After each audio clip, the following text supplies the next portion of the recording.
بسم الله الرحمن الرحيم.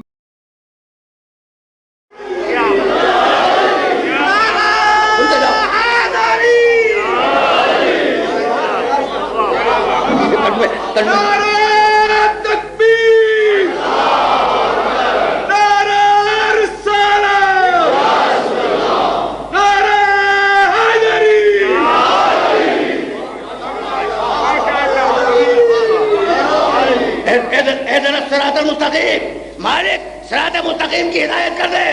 صراط الذین انعمت علیہم ان کی عجیب مرحلہ فکر ہے جہاں میں لفظوں کو تلاش کر رہا ہوں. ان کی سیرت. اب میں نے صراط کا ترجمہ کیا ہے. راستہ، ان کی سیرت جن پر تو نے اپنی نعمتیں اتاری ہیں، ان کی سیرت جن پر تو نے اپنی نعمتیں اتاری ہیں.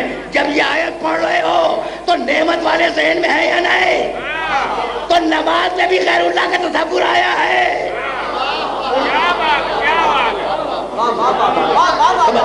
سمجھ رہے ہو نا بات کو؟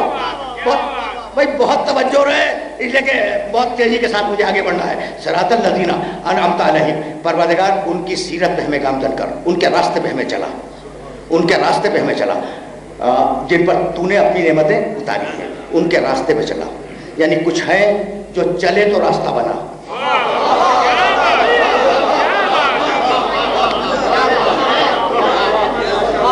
ٹھیک ہے نا بھائی؟ کچھ ہے جب چلے ہیں تو راستہ بنا ہے، تو ان کے راستے پہ چلا جو تیری نعمت والے ہیں. غیر المغضوب علیہم ولا الضالین، مالک ان کے راستے پر نہ چلا جن پر تو نے غضب نازل کیا ہے، اور مالک ان کے راستے پر نہ چلا جو گمراہ ہیں. مالک نعمت والوں کے راستے پہ چلا، مالک گمراہوں کے راستے پہ نہ چلا. مالک جو تیرے مغضوب ہیں، جن پر تیرا غضب نازل ہوا ہے، جن سے تو ناراض ہے، ان کے راستے پر نہ چلا. مشورہ دے رہے ہیں اللہ کو دن میں 5 وقت. مشورہ دے رہے ہیں کہ ان کے راستے پر چلا جو نعمت والے ہیں، اور ان کے راستے پر مت چلا جو غضب والے ہیں، جو گمراہ ہیں، جن سے تو راضی نہیں ہے، ان کے راستے پر نہ چلا. پروردگار یہ ہوا کیا؟ یہ مشورہ. یعنی میں اپنے محترم سننے والوں سے اگر مال روڈ کا پتہ پوچھوں کہ جناب مال روڈ مجھے بتا دیں کہاں ہے، ٹھیک ہے نا؟ لیکن دیکھیے مال روڈ مجھے بتائیے گا، اسٹیشن کا راستہ نہ بتلا دیجیے گا. تو آپ میری جان کو آ جائیں گے کہ جناب جب آپ نے مال روڈ پوچھی ہے تو مال روڈ ہی بتائیں گے. یہ اسٹیشن کہاں سے دماغ میں آ گیا ہے نا بھائی؟ محمد وآل محمد بلند سے بلند تر